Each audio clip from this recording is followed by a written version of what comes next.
Fala pessoal, tudo bem? Depois de um bom tempo sem produzir vídeos, eu trago para vocês A Casa das Sete Torres. Esse aqui é um livro que eu gosto muito. Ele, pelos estudos que eu fiz, ele é considerado o primeiro romance de sucesso americano, né? Na verdade, é um romance gótico de Nathaniel Hawthorne.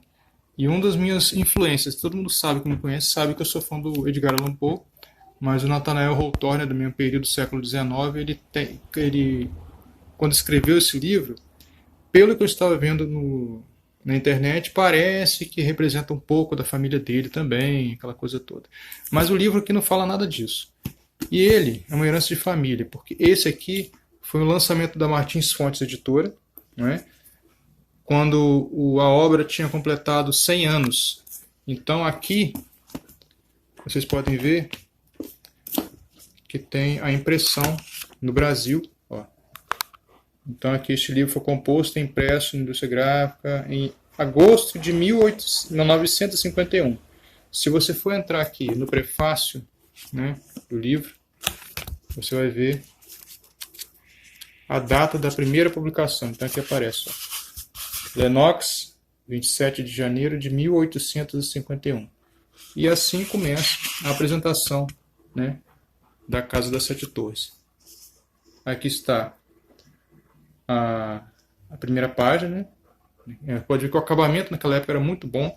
Ainda era tipo, você coloca a mão, você sente aqui os caracteres que eu gosto muito. Então, um livro antigo que eu guardo com muito carinho. Então aqui, ó, o tipo de fonte, o desenho naquela época, tudo feito com carinho, né? E aqui o autor, Nathaniel Hawthorne, olha aqui, ó. Então naquela época a foto, né, as impressões dos livros, né, aqui, ó, era uma página plastificada, né, que era muito caro. E aí você tem a foto do autor. Aqui eu acho que ele estava com 40, deixa eu ver aqui. Somente a partir de 1850, com 46 anos de idade, Hawthorne nasceu em 1804, é que apareceu as obras, né? Então ele escreveu A Letra Escarlate em 1850. Em 1851, ele lança A Casa das Sete Torres. Consagrado definitivamente, embora seus livros posteriores não tenham causado decepção, a verdade é que A Casa das Sete Torres de Hawthorne atingiu o máximo de sua arte. É considerado o melhor livro dele, né? Esse aqui não foi, de tudo que eu pesquisei, não foi filmado, né? Diferente da Letra Escarlate, que já tem filmes, aquela coisa toda. Eu acredito que em algum momento esse livro deveria ser analisado com calma, porque ele é muito legal, né? A linguagem, para quem não gosta de uma linguagem muito antiga, vai achar chata, mas é um tipo de livro que eu gosto muito, um tipo de escrita. É dos góticos, né? A Era dos Góticos é um livro que ele se torna bem atual, né? Então, basicamente, se você for ver aqui, o índice fica no final, dá para ter mais ou menos uma noção do resumo da história, né? Lógico que eu terminei de ler o livro hoje e cada capítulo desse é como se você estivesse vendo um conto isolado, né? Daria para você ler até fora de ordem, mas é interessante você ler na sequência que está aqui. Então vamos lá, ó. Prefácio apresentando a história.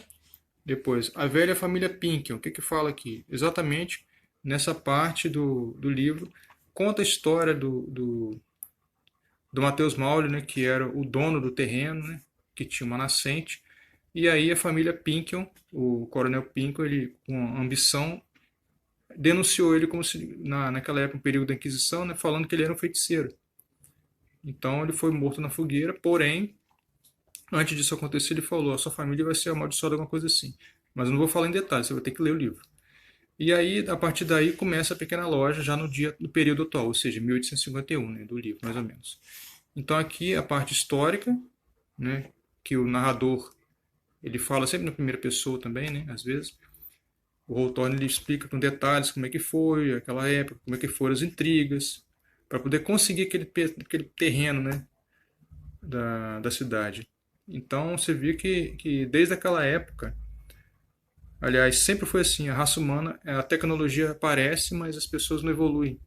Então sempre aquela bobeirada de você querer tirar do outro, por mais que você tenha, você quer tirar do outro. É uma coisa que o ser humano não evolui, né? Não tem jeito, porque é sempre querendo mais. Então essa história conta exatamente isso. A decadência da família Pinkham, depois de ter pegado à força o terreno de Matheus Maule, né, que era o dono do terreno, daquele sítio, para poder construir a mansão. E depois a maldição ela é relatada durante toda a história, porém com muitas surpresas. Então quando você vê aqui a pequena loja, já aparece a Hepzibah, né, que é a mais idosa, né, da história. Tem mais ou menos, pelo que eu li, 60 anos. E Hepzibah se vê obrigada a se tornar empreendedora, coisa que ela nunca fez, né? Sempre foi educada como uma lady, né? Tinha tudo na mão. E ela começa a aprender coisas que ela nunca viu. Então aí começa o primeiro freguês, né? Que eu não vou falar se era velho, se era idoso, se era criança, vai ter que descobrir. Um dia atrás do balcão, aqui relata basicamente as dificuldades que ela tinha de organizar a loja. Maio e novembro, já não esqueci. A Fonte Maule volta lá atrás, né, contando um pouco da história. O hóspede tinha uma pessoa que morava na torre. Os Pinkham atual. Clifford e Phoebe são os dois primos, né? Clifford é o irmão de Hepzibah e Phoebe é a sobrinha, né? Praticamente a prima mais nova. Acho que tem 30 e poucos anos. E aí depois tem a parte do Jardim Pinkham, começa a parte romântica, né? A parte dos fantasmas você vai ver depois. Então aí, quando chega a janela da sacada, já tem uma outra linguagem que vocês precisam ler também. O daguerreotipista, que eu até fiquei na dúvida. O que é daguerreotipista? Eu tive que olhar no dicionário, né? É praticamente quem mexe com fotografia. Então você tem que ler para poder entender. Alice era filha do Coronel Pinkham, né? Que ela faleceu de uma forma bem trágica e bem suspeita. Então vocês têm que ler para poder ver. Então tem, né, várias tramas dentro da história aqui, entendeu? Então a Alice é a tia da Hepzibah, não é? A mais velha, filha do coronel. Então nessa história você vai ver como que a maldição foi se desenrolando com o passar do tempo da história, entendeu? Então é uma coisa que você parece que não vai ter fim, até você chegar ao desenrolar da história. O adeus de Phoebe não morre, tá? É só um spoiler aqui. É só que vocês vão ter que ver o que acontece. Como imagina que no meio do livro tem uma respiração. O livro dá uma respirada na trama. E aí a Phoebe tem que sair de cena. Aí depois começa a Arrancada de Sorriso, o quarto de Clifford, que é o irmão de Hepzibah, né? É primo de Phoebe. Então, Clifford, Hepzibah, que é a senhora, né? A Lady. E o Clifford são primos, né? Por isso são mais velhos e ela mais nova que veio do campo, né? E era mais desinibida. Então ela tem que praticamente ensinar as pessoas mais idosas, né? Que são os seus primos mais idosos, a poder trabalhar, né? Porque eles estão acostumados com tudo na mão, poder trabalhar para se sustentar, poder botar a casa arrumada, poder fazer a própria comida, cuidar da casa, fazer a manutenção. E ela sabia fazer muita coisa. E na história você vai ver como é que ela era desinibida. Então ela ensinou, então foi uma troca em todos eles. Aí finalmente tem aqui o voo das duas corujas, que é uma coisa que vai acontecer. Não vou falar quem é coruja, você tem que ler para poder saber. O governador Pink é outra surpresa. O ramalhete de Alice é outra surpresa. A flor do Éden é outra surpresa. E a partida é quando encerra toda a trama na história e você consegue ver que toda essa história aqui, sem nenhum tipo de spoiler, tem um motivo. Então cada historinha isolada aqui, ela vai se construindo, se costurando até chegar a um final não tão feliz, mas que me surpreendeu.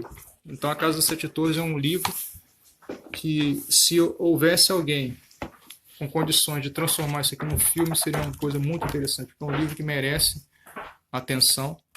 E o Hawthorne, que é esse aqui, é um cara que me inspirou, além do Poe, com esse livro aqui, a poder fazer as minhas narrativas. Então é um livro que eu recomendo você ler, né? E o interessante também desse livro aqui é que ele tem até umas dicas interessantes, né? Tem um outro personagem aqui também, que é o tio Venner. Isso, o tio Venner. O tio Venner dá umas dicas interessantes de empreendedorismo, muito legal na história. Quando a Phoebe estava no desespero danado, como é que eu vou cuidar dos clientes? Ele vai dar umas dicas de empreendedorismo para ela. Até isso tem no livro. E um livro dos anos do século XIX. Então você vê que tem muita coisa aqui que dá para você aproveitar na sua vida e ter muitas surpresas. Alguns sustos, né? Alguns fantasmas que aparecem em momentos que eu não vou falar, porque é um livro gótico, então você vai ter que ler para poder descobrir. Então, essa aqui é A Casa das Sete Torres, um livro que eu acredito que ainda vai inspirar muitas pessoas, seja você leitor ou escritor, né? Ou que tenha vontade de trabalhar com contos ou até romances, mas que merece toda a sua atenção, tenho certeza. Então, pessoal, fica aí minha contribuição de hoje. É um vídeo que eu estava querendo fazer há muito tempo e hoje eu tive um tempinho para poder mostrar para vocês, tá bom? Então, fico por aqui e deixe seu feedback aí embaixo para eu saber se vocês já leram o livro, se vocês conhecem o livro e a gente trocar uma ideia sobre ele. E tantos outros que eu tenho vontade de fazer vídeo, mas não tenho tempo, então esse é um dos que eu tenho aqui na minha biblioteca e que agora mereceu esse vídeo, ok? Então, fico por aqui e até o próximo vídeo. Tchau, tchau, pessoal!